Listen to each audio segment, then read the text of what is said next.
بسم اللہ الرحمن الرحیم۔ کیا صحیح کیا غلط، سلسلہ نمبر 337، مسئلہ نمبر 1009، غلط مسئلہ۔ ناجائز مال سے اپنا قرض وصول کرنا مطلقاً جائز ہے۔ صحیح مسئلہ، نامعلوم ہونے کی صورت میں جائز ہے اور معلوم ہونے کی صورت میں غیر مسلم سے تو جائز ہے، مسلم سے جائز نہیں ہے۔ مسئلہ نمبر 1010، غلط مسئلہ۔ وکیل بالشراء، پہلے اپنے لیے خریدے پھر موکل کو زیادہ قیمت میں بیچے تو جائز ہے۔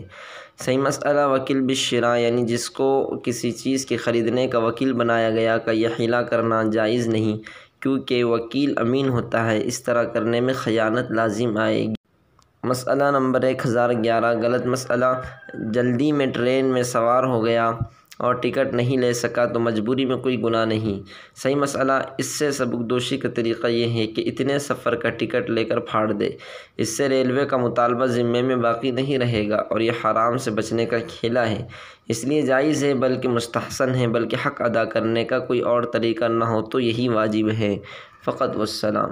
ایک چھوٹا سا پودا تھا تو جامعہ، جو اخلاص سے اب تناور